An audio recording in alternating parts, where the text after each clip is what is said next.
सीधी सादी सी रोली की शादी सिड से तय होती है। शादी के बाद तुम नौकरी करना चाहोगी? नहीं नहीं, बिल्कुल नहीं। वैसे मैं ये नहीं कहती कि नौकरी करना ठीक नहीं है, लेकिन पर्सनली मैं ये सोचती हूँ कि मैं गृहिणी बनूंगी। हाँ हाँ, क्यों नहीं। गृहिणी बनना भी आसान नहीं है। एक सफल परिवार चलाना किसी देश को चलाने जितना ही कठिन है। रोली को सिड का साथ और बात दोनों अच्छी लगती है, और फिर वो दिन भी आ जाता है जब दोनों की शादी हो जाती है। शादी के बाद ये क्या, सारा दिन किचन कपड़े और चार दीवारों के आगे पीछे घूमती रहती है। जा बाहर निकल कर देख, कितनी स्मार्ट लगती हैं वो औरतें जो नौकरी करती है। हाँ, अच्छी तो लगती है सासू माँ, लेकिन मैं नौकरी नहीं कर सकती। मेरा मन घर के कामों में ही लगता है। अरे मेरी बेटी तो कमाती है, अपने को फिट भी रखती है और सास को भी खूब शॉपिंग करवाती है। अच्छी बात है ना सासू माँ। मैं तो जो है उसी में संतोष मान लेती हूँ। बरकत होनी होगी तो इसी में भी हो जाएगी।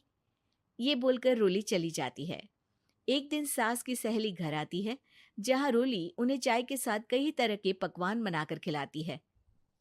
अरे वाह, तेरी बहू तो बहुत गुणी है। कितना सब बनाकर ले आई। मेरी वाली तो ऑफिस से आकर 2 रोटी ही सेक दे तो समझो एहसान कर दिया। अरे ऐसा ना बोल। तेरे घर में 2 कार, 4 मंजिला मकान, और तेरे लिए जो वो अपने पैसे से साड़ी लाती है वो भी तो कितनी कीमती होती है। अरे मेरी वाली तो बस सारा दिन इन्हीं 2 कमरों को ताजमहल बनाने में लगी रहती है। सहेली चली जाती है। कुछ समय बाद रोली को एक सुंदर सी बेटी होती है। अरे क्या सारा दिन उस बच्चे में लगी रहती है। माँ, मुझे ना 1 मिनट भी छोड़ने का मन नहीं करता। देखिए ना, कितनी प्यारी है।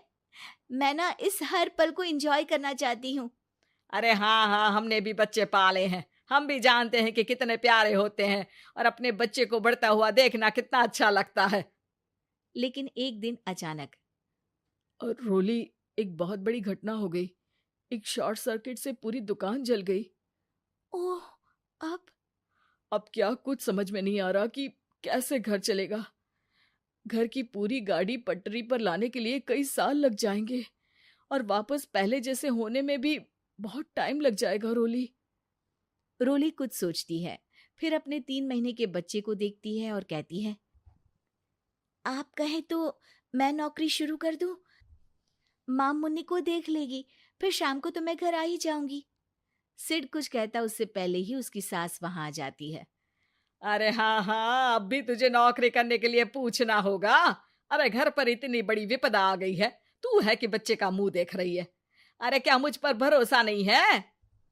अरे नहीं नहीं माँ जी, ऐसा क्यों बोल रही हैं आप? फिर क्या था, सिड से पूछकर 3 महीने की बच्ची को रोली सास के पास छोड़कर चली जाती है।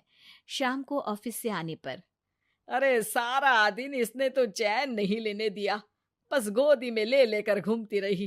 हाथ दर्द हो रहा है।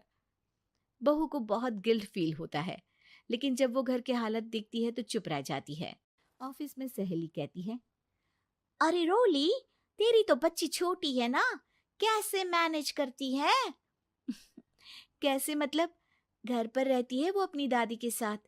ओ यार, कितनी अच्छी है तेरी सास। मेरी सास को जब पता चला कि मैं नौकरी ज्वाइन करने की सोच रही हूँ, वो तो सीधे अमेरिका चली गई मेरी ननद के पास। अच्छा, फिर तू कैसे मैनेज करती है? अरे मैंने तो फुल टाइम मेड रख ली है। ओहो, वो तो बड़ी महंगी होगी ना? हाँ यार, लेकिन कमाई भी तो हो रही है ना। यार, मैं तो कभी अपना बच्चा इनके मम्मी पापा के पास ना छोड़ू। प्यार दुलार में खराब कर देते हैं ये दादा दादी बच्चे को। नहीं नहीं, मुझे अपनी सास पर पूरा विश्वास है। जो मेरे पति को इतनी अच्छी शिक्षा के साथ बड़ा कर सकती हैं, वो मेरी बच्ची को कभी नहीं बिगाड़ेगी। खैर, रोली की इस सोच से उलट पड़ोसियों के बीच हाथ में बच्ची पकड़े रोली की सास कहती है, अरे क्या बताऊं, सारा दिन बहू बाहर रहती है। पहले अपने बच्चे पालो, फिर बच्चों के बच्चे। अरे अपना जीवन तो कुछ रहा ही नहीं। अरे नहाने भी जाती हूं ना तो इसे साथ रखती हूँ, कल को कहीं गिर गई या चोट लग गई तो बहू तो हमारी खाल उखाड़ लेगी ना। अरे ऐसा भी क्या डरना बहू से, नौकरी थोड़ी की है उसकी। अब क्या बताऊं, पढ़ी लिखी लड़कियां हैं आजकल की। चलो चलती हूँ, सब्जी बनाने का वक्त हो गया है। बच्चे आएंगे तो खाना तो बना मिले। सास ये बोलकर वहां से चली जाती है कि तभी रोली ऑफिस से घर पहुंचती है। बाहर पड़ोसियों को देखकर, नमस्ते आंटी जी, कैसी हैं आप? अरे बहुत अच्छी हूँ, लेकिन तेरी किस्मत तो सबसे अच्छी है। क्या सास पाई है, मोती दान किए होंगे तूने।